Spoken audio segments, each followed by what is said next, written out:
Halo teman-teman, bantu channel ini untuk berkembang ya. Klik tombol subscribe dan jangan lupa untuk like and share video ini. Terima kasih dan salam mendengarkan.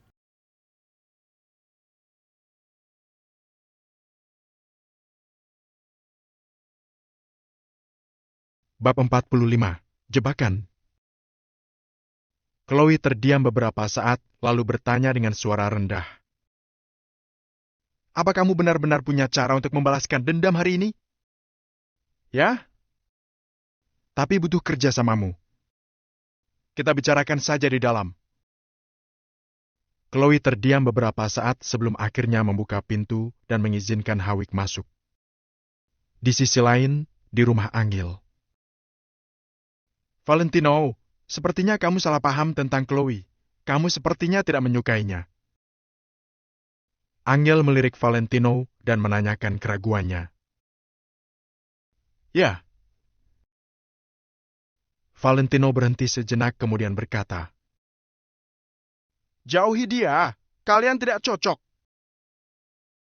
Valentino tahu bahwa luar Angel terlihat seperti memiliki kepribadian yang kuat, tapi sebenarnya hatinya sangat lemah lembut dan tidak pernah berpikir jahat. Walaupun Chloe merugikannya, Angel mungkin masih akan membelanya. Kamu tidak boleh berkata seperti itu tentang Chloe, dia adalah orang yang baik. Jelas Angel sambil mengernyit. Dulu jika terjadi hal seperti ini, Angel pasti akan langsung marah besar dan bilang bahwa Valentino tidak perlu mencampuri urusannya. Namun sekarang, kesan baiknya pada Valentino berangsur-angsur meningkat, jadi dia tidak langsung marah melainkan menjelaskan terlebih dahulu. Itu dulu.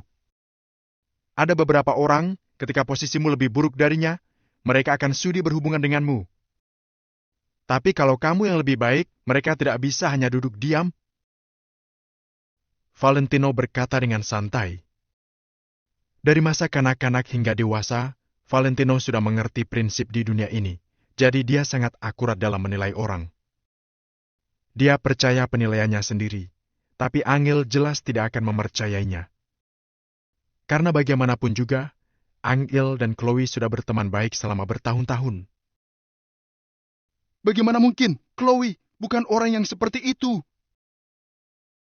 Angel terdiam beberapa saat dan tetap memilih untuk mempercayai Chloe. Valentino menghela napas. Dia juga tahu sifat Angel yang sangat keras kepala. Wanita ini tidak akan pernah merubah pikirannya hanya karena kata-kata orang lain. Kalau Angel adalah orang yang begitu mudah terpengaruh, maka dia pasti sudah mendengar nasihat orang lain untuk cerai dengan Valentino. Saat mereka mengobrol, ponsel Angel berdering. Ternyata Chloe yang menelponnya. Halo, Chloe? Angel ragu-ragu selama 2 detik sebelum mengangkat telepon. Angel, ini aku. Aku minta maaf untuk siang hari ini. Suara Chloe terdengar sengau, sepertinya dia baru saja menangis. Mendengar permintaan maaf Chloe, hati Angel langsung melunak. Lagi pula, bagaimana mungkin persahabatan mereka yang sudah terjalin bertahun-tahun bisa hancur begitu saja? Aku hanya sangat marah ketika melihat Valentino memukul Hawik. Jadi, ketika kamu memintaku untuk membujuk Hawik, aku tidak membantumu karena marah. Kata Chloe, lalu dia terisak lagi. Setelah mendengarkan kata-kata Chloe, Valentino mengernyit. Apa Chloe adalah orang yang akan introspeksi diri ketika dia salah? Sepertinya ada yang salah dengan panggilan ini. Sudah. Aku tidak marah padamu. Tadi kita semua ketakutan jadi tidak ada waktu untuk berpikir terlalu banyak. Angel langsung menghibur Chloe. Hawik juga tidak bermaksud apa-apa. Dia sudah menganggap kita semua adalah temannya, jadi dia berujar dengan santai. Kamu jangan masukkan perkataannya dalam hati, ya? Angel tidak langsung menjawab. Dia memang bisa tidak terlalu perhitungan dengan Chloe. Namun, di antara Hawik dan Valentino, dia pasti akan memihak pada Valentino dan tidak akan pernah mendukung orang luar. Jadi, kalau sekarang dia bilang Hawik melakukan hal yang benar, Bukankah itu berarti Valentino yang salah? Tadi Hawik sudah ronsen, kata dokter tulang rusuknya retak dan dia perlu istirahat untuk waktu yang lama. Chloe kembali menghela napas ketika Angel tidak menjawabnya. Apa? Apa lukanya sangat parah? Tanya Angel yang hatinya sudah sedikit melunak. Namun, Valentino semakin mengernyit. Tidak perlu banyak pikir, dia sudah tahu bahwa Chloe ini sedang memanfaatkan Angel yang emosional dan berpura-pura dirugikan. Tidak parah. Tidak apa-apa, dia hanya perlu istirahat selama beberapa hari. Aku menelponmu karena takut kamu marah. Lagi pula, kita sudah berteman baik selama bertahun-tahun, tidak bisa langsung putus hubungan, bukan? Angel menjawab dengan cepat. Sudahlah, aku benar-benar tidak marah padamu, jangan terlalu memikirkannya. Tidak, aku harus meminta maaf secara langsung padamu. Apa sekarang kamu punya waktu? Chloe tiba-tiba mengubah topik pembicaraan. Angel tidak membutuhkan permintaan maaf dari Chloe, jadi dia menolak sambil mengibaskan tangannya. Lagi pula, dia tidak ingin keluar terlalu larut malam. Namun, Chloe bersikeras mengatakan kalau Angel tidak datang. Itu berarti dia masih marah padanya. Angel, kamu datang atau tidak, aku akan menunggumu di bar jazz. Ujar Chloe lalu dia langsung menutup panggilannya. Angel sedikit tidak berdaya. Kalau Chloe sudah berkata begitu dan dia tidak pergi, rasanya dia yang salah, kan? Valentino, jangan keluar di malam hari. Sebelum Angel selesai berbicara, Valentino langsung menolak. Bagaimana aku bisa tidak pergi? Chloe sedang menungguku.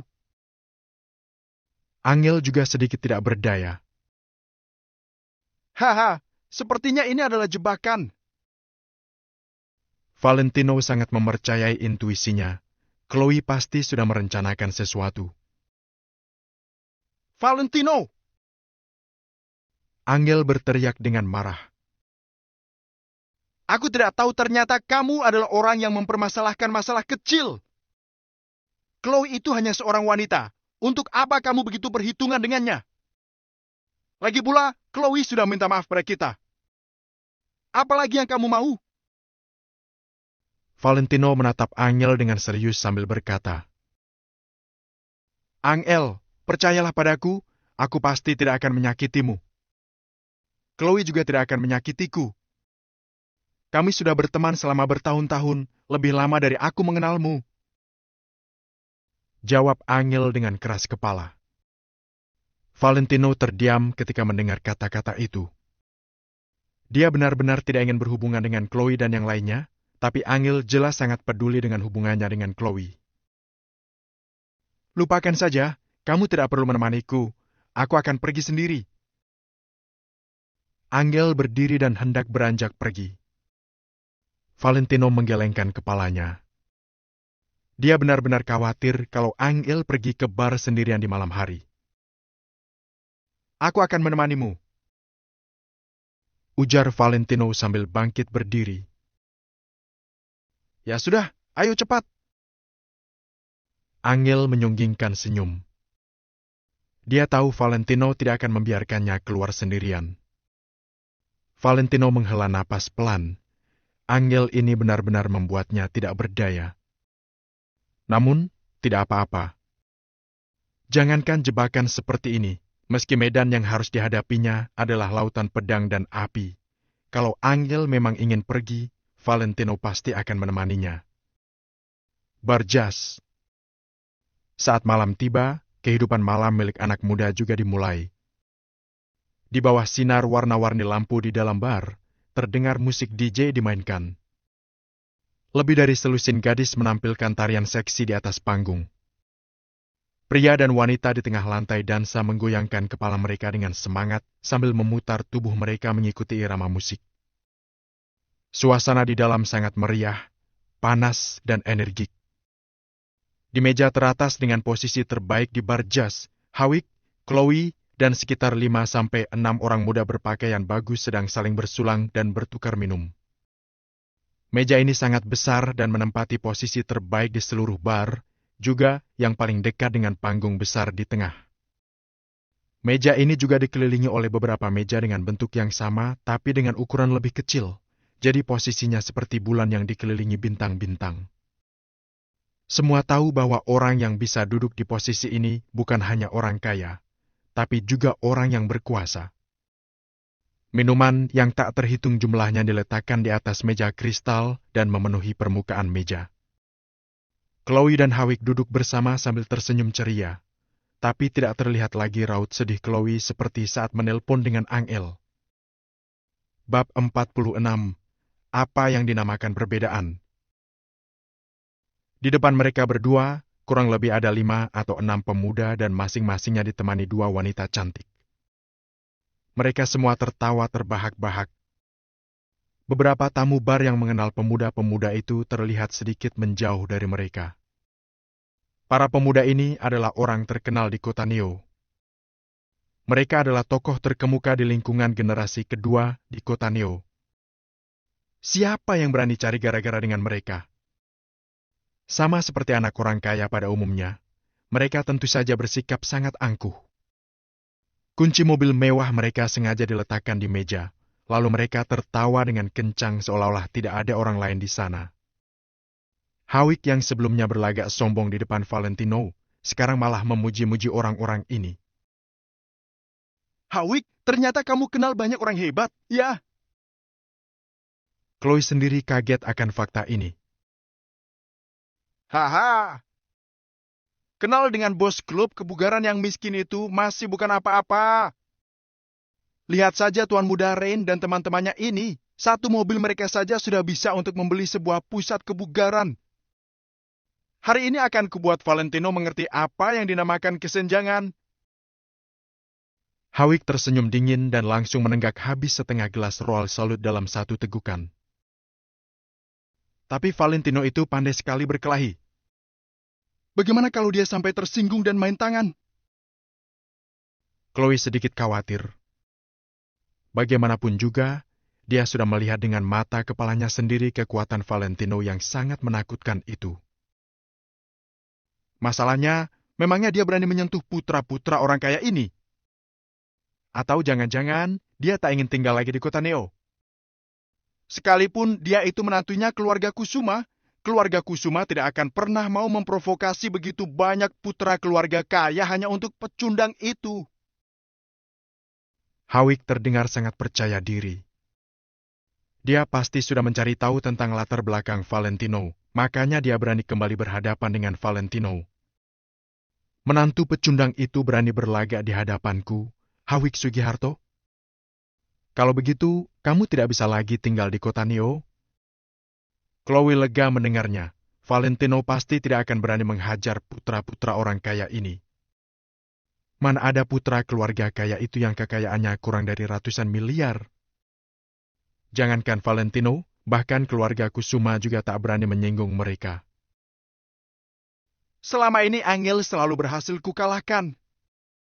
Tapi sekarang berani-beraninya dia menggunakan Valentino untuk pamer di depanku. Cih, hanya mimpi. Kata Chloe sambil menggertakkan giginya. Chloe, tak perlu khawatir. Aku pasti akan membuat Valentino malu di depan semua orang malam ini. Dan jika itu terjadi, mana mungkin Angel, pengikut si pecundang, itu bisa menang di depanmu? Ucap Hawik dengan sangat percaya diri. Tak berselang lama, Angel dan Valentino sampai di bar jazz. Setelah Valentino masuk ke dalam bar dan melihat keberadaan Hawik dan yang lainnya, dia pun tersenyum kecil. Dia berpesan pada Angel untuk menunggunya, kemudian masuk duluan ke dalam bar. Angel tidak tahu apa yang akan Valentino lakukan, tapi dia tetap menunggu Valentino kembali sebelum mencari Chloe dan yang lainnya. Ketika Chloe melihat Angel datang, dia segera menggosok matanya lalu memanggil Angel dengan matanya yang memerah. Tanpa berpikir panjang lagi, Angel lantas buru-buru mendekati Chloe, memeluknya, lalu menepuk punggung Chloe dan terus menghiburnya. Valentino mengikutinya dengan wajah yang datar, bahkan tak ingin melirik semua orang yang hadir. Dia tahu bahwa permintaan maaf Chloe hari ini tidak sesederhana itu. Chloe, bukannya kamu bilang hanya kita-kita saja? Angel tampak sedikit bingung. Sebenarnya dia juga tidak menyukai para pria kaya mata keranjang ini. Robert juga orang yang seperti itu, jadi Angel sedikit mengerti sifat orang-orang di kalangan mereka itu. Oh, mereka semua teman Hawik. Kebetulan kami bertemu mereka di sini, jadi kuajak senang-senang bareng saja. Tak perlu takut. Jawab Chloe dengan santainya. Hawik juga tersenyum kecil. Dia mengambil 2 langkah ke depan untuk mendekati mereka. Nona Angel, Bro Valentino, izinkan aku perkenalkan pada kalian. Ini tuan muda laki dari grup laki. Ini adalah... Harus diakui Hawik memang mampu memposisikan diri dengan tepat. Melihat penampilannya saat ini, tidak akan ada yang menyangka bahwa siang tadi dia dipukuli oleh Valentino. Angel terkejut ketika mendengar orang-orang yang diperkenalkan Hawik. Semua perusahaan yang disebutkan Hawik memiliki perkembangan yang besar di kota Neo. Angel terkejut karena tidak menyangka Hawik bisa mengenal orang-orang ini. Ini adalah pangeran dari grup Kingston, Tuan Rain. Hawik mengulurkan tangannya sambil memperkenalkan Rain dengan penuh hormat. Angel semakin terkejut. Angel merasa sangat akrab saat melihat pria itu tadi, dan ternyata pria itu adalah putra tertua dari keluarga Kingston. Eksistensi keluarga Kingston mungkin tidak sehebat keluarga Kusuma, tapi perkembangan perusahaan mereka sangat pesat dan sumber daya keuangan mereka cukup kuat. Bisa dibilang, mereka menguasai setengah dari dunia bisnis kota Neo. Hawik ternyata bisa kenal dengan Rain, putra tertua dari keluarga Kingston. Cukup hebat. Tatapan mata Rain langsung melebar saat melihat Angel. Angel memang wanita cantik dengan tubuh yang sempurna. Sebelum Angel menikah dengan Valentino, dia adalah seorang dewi di mata sebagian besar orang. Jadi, meskipun Rain dan pria lain telah melihat begitu banyak wanita cantik lainnya, tetap tidak ada yang sebanding dengan kecantikan alami Angel. Penampilan Angel jelas tidak sebanding dengan para wanita murahan di sekitar mereka saat ini. Halo, Nona Angel. Sapa Rain dengan senyum sambil mengulurkan tangannya. Angel agak ragu-ragu, dia benar-benar tidak ingin melakukan kontak dengan para pria ini, tapi Rain jelas memiliki latar belakang yang tidak main-main. Jika dia sampai menyinggung keluarga Kingston, maka pasti akan berakibat buruk terhadap grup Kusuma. Halo, aku Valentino. Tepat pada saat itu, Valentino mengulurkan tangannya melewati tangan Angel untuk menyambut jabat tangan Rain. Di sisi lain, Angel ditarik ke belakang Valentino dengan tangannya yang lain, artinya sudah jelas. Tidak perlu berjabat tangan. Angel sedikit tercengang melihat sikap Valentino yang cemburu dan entah mengapa, dia merasa bahagia. Wajah Rain tampak masam. Dia langsung menarik kembali tangannya sesaat setelah tangannya dengan tangan Valentino saling bersentuhan. Setelah itu, dia bahkan mengambil tisu untuk menyeka jejak yang tersisa di tangannya. Mana mungkin seorang pecundang seperti Valentino pantas berjabat tangan dengannya? Awalnya, dia hanya datang untuk membantu Hawik. Namun, ternyata Valentino tidak menghargainya. Jadi jangan salahkan Rain karena dia akan membantu Hawik dengan seluruh kemampuannya. Setelah itu, semuanya duduk. Angel dan Chloe duduk bersebelahan, sementara Valentino dan Hawik duduk di samping mereka. Ayo, minum. Hawik benar-benar membangkitkan suasana, mulutnya tidak berhenti bicara. Valentino melihat semua ini dengan wajah datar. Dia masih belum bisa membaca apa yang akan dilakukan Hawik. Apa hanya untuk memamerkan seberapa luas koneksinya? Valentino tidak merasa hal ini akan semudah itu. Sepertinya mengundang para putra orang kaya ini hanya langkah pertama dari semua rencananya. Angel, kamu sudah terlambat. Bukankah kamu harus menghukum dirimu sendiri dengan minum 3 gelas bir? Rayu Chloe. Chloe, kamu tahu bahwa aku tidak bisa minum bir. Jawab Angel dengan sedikit malu-malu. Astaga, hari ini kan kita bersenang-senang. Ada banyak teman Hawik di sini, minum sedikit tidak masalah kan? Minum sampai mabuk juga tidak apa-apa. Ada Tuan Muda Rain dengan mobil Maseratinya yang siap mengantarmu pulang. Bujuk Chloe.